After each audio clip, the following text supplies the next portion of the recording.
सरकारी अस्पताल के एक डॉक्टर साहिबा जो कि राउंड पे गई होती है, जो कि अलग-अलग मरीजों से जाकर के उसकी हाल-चाल पूछ रहे थे, जिन मरीजों ने अपने हाल ही में किसी बच्चे को जन्म दिया था। जैसे-जैसे डॉक्टर साहिबा आगे बढ़ती है, एक मरीज के पास जाकर कहती है कि तुम्हारी तबीयत कैसी है? वो कहते हैं कि मेरी तबीयत बिल्कुल भी ठीक है।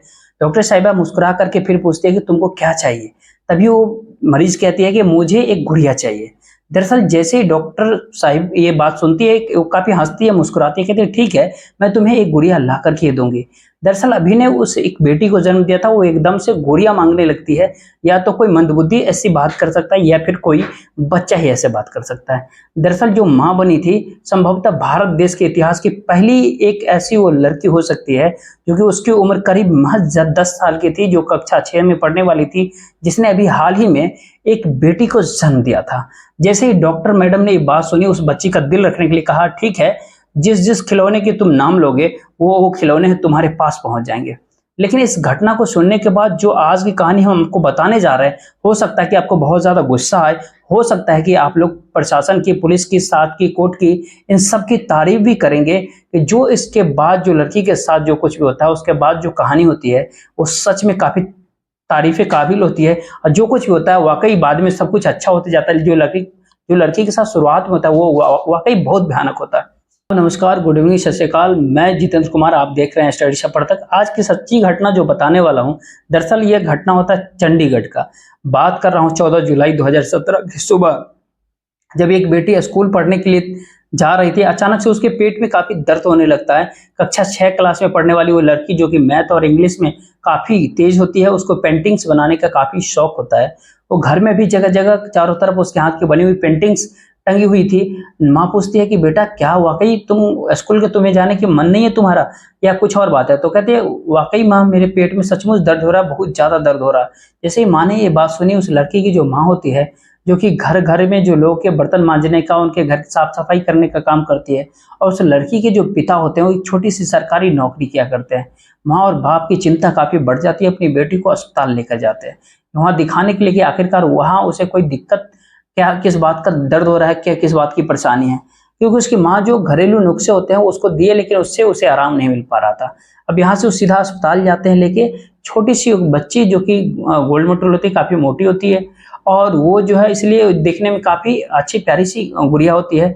जब उसको अस्पताल लेकर के जाते हैं, जब डॉक्टर मैडम कहते हैं कुछ मेडिकल टेस्ट आपको मैं दे रहा हूँ करवाने के लिए, ये मेडिकल टेस्ट करवा कर के आप लेकर के आओ। जैसे रिपोर्ट आती है उसके बाद हम आपको बताते हैं।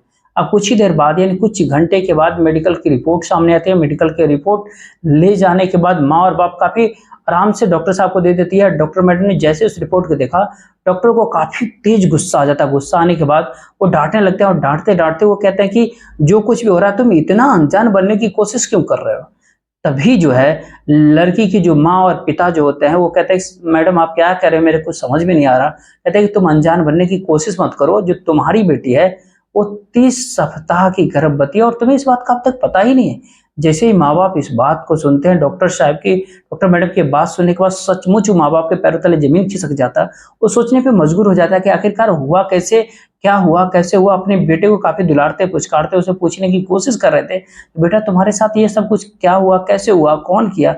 उस बच्ची को ये पता भी नहीं था कि उसके साथ हुआ कैसा है, और किसने किया है, और इस कैसा करने से ऐसा हो सकता है। वो बच्ची बिल्कुल शांत थी। डॉक्टर मैडम ने जब माँ-बाप और उस बेटी की हालत को देखी, तब डॉक्टर को थोड़ा समझ जाते हैं कि सच में कुछ न कुछ अनर्थ ज़रूर हुआ है, जिसका इस माँ-बाप को बिल्कुल भी पता नहीं। क्योंकि माँ दिन भर दूसरे के घरों में बर्तन माँजने के लिए जाती है, बाप सरकारी छोटी-सी नौकरी करता है, इसीलिए वो अपने घर से बाहर निकल जाया करता था। इसी बीच में पुलिस वालों को खबर दी जाती है।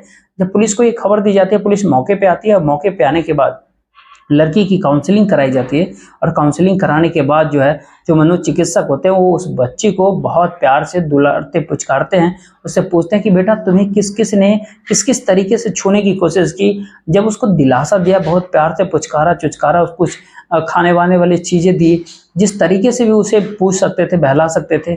जब उस बच्चे को अपनेपन का जब एहसास होता है, वो बच्ची बोलती है, जो मेरे बड़े मामा जी हैं, वो कुछ मेरे मुझसे ऐसे बातें करते हैं। बड़े मामा का नाम आता है, तो बड़े मामा को नाम सुनकर, जिसका नाम होता है कुल बहादुर, उसकी बात सुनने के बाद, उसके नाम सुनने के बाद पुलिस वालों को, डॉक्टर को, सबको गुस्सा, साथ में उसकी बच्ची की माँ जो होती है, उसको काफ़ी गुस्सा आता है। वो एक तहरीर लिखती है, लिखने के बाद वो पुलिस स्टेशन में जमा कर देती है। उसके बाद से पुलिस इस कुल बहादुर को गिरफ्तार करके लाती है। गिरफ्तार करने के बाद थाने लाती है। जब उसको सख्ती दबाव से पूछा जाता है कि तुमने ऐसा क्या किया, तुम कब से कर रहे हो, तब वो स्वीकार करता है कि नवंबर दिसंबर 2016 के आसपास से उसने ये सब करना शुरू किया था और लगातार ऐसे ही कर रहा था। पुलिस वालों को काफी गुस्सा भी आता है, उससे सख्ती से भी पेश आते हैं, लेकिन तब तक काफी देर हो चुकी थी।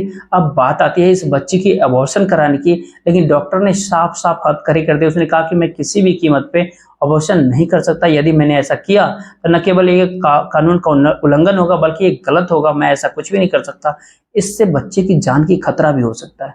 उसके बाद सीधा जब उस लड़की के पिता होता है वो जिला अदालत पहुंच जाता है। जिला अदालत में जाने के बाद जज साहब से गुहार लगाता हुआ पिता कि मेरी बेटी को ऐसे ऐसे परेशानी हो चुका, मैं चाहता हूं कि उसका अबॉर्शन हो जाए, तो मेरी बेटी की जो भविष्य है वो कम से कम बच जाएगा।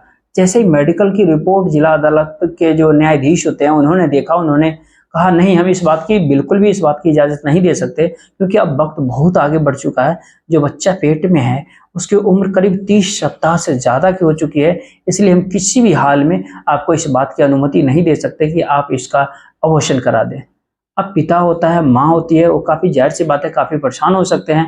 और एक ऐसा बच्चा जिसके आने के बाद कौन उसको स्वीकार करेगा, समाज भी उसको दुत्कारेगा, तमाम तरह की बातें उस बच्चे के सामने पैदा हो सकती है। इसलिए माँ बाप ने हाई कोर्ट की तरफ रुख किया, और हाई कोर्ट की तरफ जब रुख करते हैं, हाई कोर्ट जाने के बाद पूरी कहानी पूरी बात जब बताते हैं, तो जज साहब इस बात से साफ इनकार कर देते कि मेडिकल रिपोर्ट के हिसाब से कह सकते हैं कि अगर ऐसा होता है तो बच्चा भी खत्म हो सकता है, और जो लड़की है जिसके पेट में जो जो पाल रही है वो लड़की भी खत्म हो सकती है, इसलिए इस बात की इजाजत हम नहीं दे सकते। लेकिन माँ बाप थकने का नाम नहीं लेते हैं। पहले जिला अदालत, पहले हाई कोर्ट, फिर वो सुप्रीम कोर्ट पहुंच जाते हैं। सुप्रीम कोर्ट यानी 28 जुलाई 2017 को सुप्रीम कोर्ट से भी ये आदेश मिल जाता है कि मेडिकल रिपोर्ट देखी गई है, हम इस बात की इजाजत नहीं दे सकते।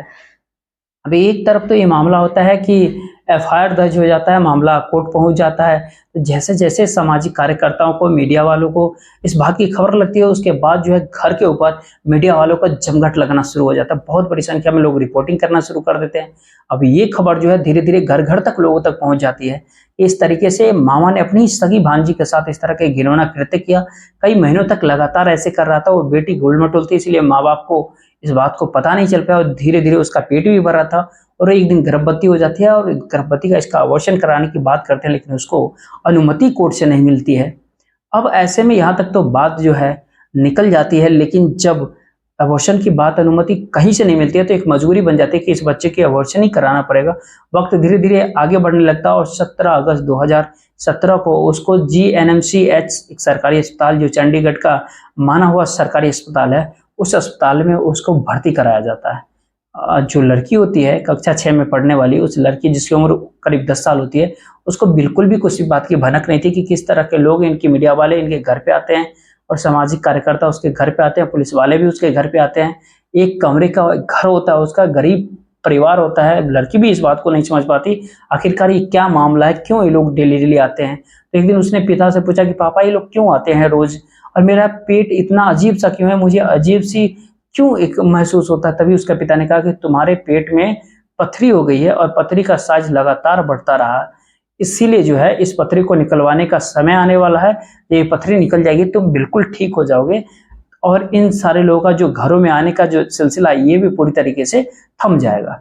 कुछ दिन बीतने के बाद वो दिन भी सामने आता है। 17 अगस्त 2017 को आखिरकार उसको अस्पताल में भर्ती कराया जाता है।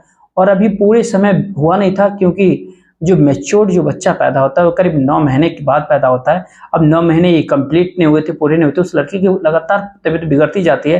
लेकिन पिता ने एक शर्त रखी थी, अगर कोई भी बच्चा चाहे लड़का हो या लड़की पैदा हो, वो उसको न तो देखेंगे न अपनी बेटी को देखने देंगे, इसीलिए हमारा कोई उससे लेना देना कोई मतलब नहीं है।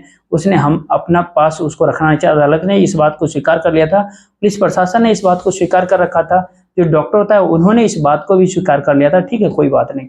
वो समय आता है, बच्चा जब जन्म लेता है तो उसको बड़े ऑपरेशन से करना पड़ता है, वो एक स्वस्थ बेटी को जन्म दे देती है। जब वो स्वस्थ बेटी को जन्म देती है उसके कुछ ही देर बाद जो डॉक्टरनी के माध्यम से जो पैदा होता है बच्चा, डॉक्टरनी जब अपने राउंड पे आती है तो उस बच्चे से पूछती है मरीज से कि बेटा तुम्हें क्या चाहिए, तुम्हें जो मांगेगी हम वो ला के देंगे। तो वो लड़की कहती है कि मुझे एक बड़ी सी गुड़िया चाहिए। जैसे बड़ी सी गुड़िया का नाम आता है, डॉक्टर साहिबा के आंखों में आंसू होता है। सोचने पे मजबूर होते हैं कि इस लड़की ने अभी एक बेटी की जन्म दिया है और उस बेटी को यही नहीं पता कि आखिरकार वो उस एक गुड़िया को तो ही जन्म दिया, आखिरकार कैसी विडंबना है। डॉक्टर मैडम कुछ भी नहीं कर पाती, लेकिन जो उसकी मांग थी, जो डिमांड थी, उसने उस खिलौने को लाकर उस बच्चे के हाथ में थमा दिया और वो फिर खेलने लगती है। उसके बाद जब वक्त धीरे धीरे यहाँ से आगे बढ़ता है, तो आगे बढ़ने के बाद माँ और वो जो पिता होता है अपनी बेटी को घर लेकर के चले जाते हैं, लेकिन जो बच्चा जन्म लेता है वो सेक्टर 15 में एक चाइल्ड होम होता है, वहां पर उस बच्चे को रखा जाता है। वहां उस बच्चे की परवरिश होना शुरू होती है। अब पुलिस ने इस मामले को, इस जांच को पुख्ता करने के लिए, देखने समझने के लिए, क्या सच में जिस व्यक्ति पर आरोप लगाया गया, जिस सगे मामा को कुल बहादुर पर यह आरोप लगा है, क्या सच में ये बच्चा उसी का है या किसी और का है। इसके लिए डीएनए रिपोर्ट जो होती है, डीएनए सैंपल भेजा जाता है और जब डीएनए सैंपल की रिपोर्ट आती है तो मैच ही नहीं करता। जब मैच नहीं करता तो फिर एक बार फिर से मीडिया में हड़कंप मचता है, हंगामा खड़ा होता है कि जिस व्यक्ति को जेल भेज दिया गया, जो व्यक्ति सलाखों के पीछे है, दरअसल ये बच्चा उससे मैच कर ही नहीं, इसका डीएनए रिपोर्ट मैच ही नहीं करता, तो बच्चा है किसका।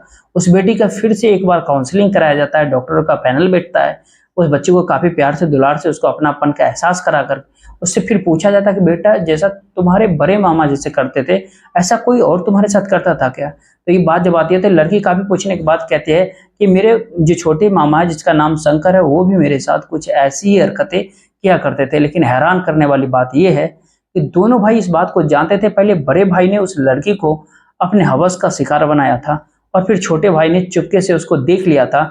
छोटे भाई की जिम्मेदारी बनती थी कि वो अपने बड़े भाई को समझाता कि जिसके साथ तुम ऐसा कर रहे हो, जो गंदा घिनौना कृत्य कर रहे हो, वो तुम्हारी सगी भांजी है। लेकिन छोटे वाले को हिम्मत जुट जाती है, जो बड़ा ऐसा कर रहा है, तो छोटे ने ठीक है ऐसा ही करना शुरू किया और नवंबर से लेकर के अप्रैल के महीने तक उस लड़की का कई महीने तक जो है बलात्कार ऐसे ही होता चला जाता है। जब भी छोटे को मौका मिलता तब उसके साथ करता, जब बड़े को मौका मिलता तब उसके साथ करता। माँ और बाप जब मौके पे होते नहीं थे तब उसका जोर अक्सर फायदा उठाते थे और बेटी इस गंदी हरकतों को, इस टच अनटच, इस तरह के जो सही गलत जो भी हो रहा था उसको वो समझ ही नहीं पा रही थी। और हर दिन वो या तो किसी चॉकलेट दी जाती है या फिर किसी तरह के खाने पीने के सामान जो दी जाती है, इस तरह से दोनों मामा उसके लिए ला करके देते थे और वो जो चाहते थे उसके साथ ठीक वैसा करते चले जाते थे। लेकिन पुलिस ने इस मामले में फिर जो है दोबारा से डीएनए सैंपल लिया और डीएनए सैंपल लेकर के इसकी मामले की जांच पड़ताल करनी शुरू की। तो जो छोटा वाला मामा होता है जिसका नाम शंकर होता है, उससे डीएनए मैच कर जाता है, यानी दोनों ही उसका बलात्कार करते रहते थे। लेकिन जो मैच करता है डीएनए सैंपल, उस बेटी का उस छोटे वाले मामा से वो सैंपल मैच करता है और 9 अक्टूबर 2017 को बहुत ही कम समय में ये डीएनए सैंपल की रिपोर्ट आ जाती है। पुलिस उसको भी गिरफ्तार कर लेती है। गिरफ्तार करने के बाद उसको जेल भेज देती है। अब ये मामला इसके कम से कम समय में चार्जशीट दायर की जाती है और चार्जशीट दायर करने के बाद कोर्ट में भेज दी जाती है। यह मामला जिला अदालत में पहुंचता तो 31 अक्टूबर 2017 को इन दोनों को दोषी करार दी जाती है कोर्ट के द्वारा और महज 2 दिनों के बाद यानी 2 नवंबर 2017 को दोनों को उम्र कैद की सजा सुना दी जाती है। जो छोटे वाला मामा होता है उसका केस करीब 18 दिन ही चलता है। 18 दिन में उसको सजा सुना दी जाती है। जो बड़ा होता है क्योंकि वो पहले गिरफ्तार हो चुका था, उसके खिलाफ पहले एफआईआर दर्ज हुई थी, उसके खिलाफ पहले चार्जशीट लगाई गई, इसीलिए उसको 30 दिन लगते हैं। बड़े को 30 दिन और छोटे को महज 18 दिन में ही केस कंप्लीट हो जाता है और अदालत जब उनको उम्र कैद की सजा सुनाती है उसमें ऐसा कहा जाता है कि जब तक इन दोनों के प्राण नहीं छूट जाते तब तक ये जेल के भीतर ही इनकी जीवन गुजरेगी। इससे पहले इस सलाखों के पीछे बाहर निकलने के इनको कोई हक नहीं है, कोई अधिकार नहीं है। अब धीरे धीरे समय आगे बढ़ रहा था। करीब 3.5 महीने बच्चा उसी सेक्टर 15 के चाइल्ड होम में रह रहा था। इसी बीच जब ये खबर अखबारों में चल रही थी तब एक महाराष्ट्र का एक दंपति होता है, उस महाराष्ट्र के दंपति को बच्चे की दरकार थी। उस महाराष्ट्र की दंपति ने जाकर चंडीगढ़ पहुंचता है। पहुंचकर सेक्टर 15 के चाइल्ड होम में जाकर बातचीत करता है, हमें एक बालक की जरूरत है जिसकी हम परवरिश कर सके, जिसे हम गोद ले सके। तो उन्होंने इस बच्चे को इस महाराष्ट्र के दंपति को सुपुर्द कर दिया। वो लड़की जो है आज भी अच्छी खासी उसकी परवरिश हो रही है, ऐसा मीडिया रिपोर्ट के अनुसार है, और वो एक अच्छी जीवन जी रही है। लेकिन जो लड़की होती है जिसका बच्चा पैदा हुआ था, जिसकी उम्र उस समय 10 साल के आसपास थी, जिस अदालत ने ये फैसला सुनाया था उस जज ने सुप्रीम कोर्ट को एक सिफारिश की थी कि सुप्रीम कोर्ट ने 10 लाख रुपए उस बच्चे की परवरिश के लिए, उसके भविष्य के लिए देने का ऐलान किया था, जिसमें 1 लाख रुपए के शायद नगद और 9 लाख रुपए की एफडी करने का आदेश दिया था।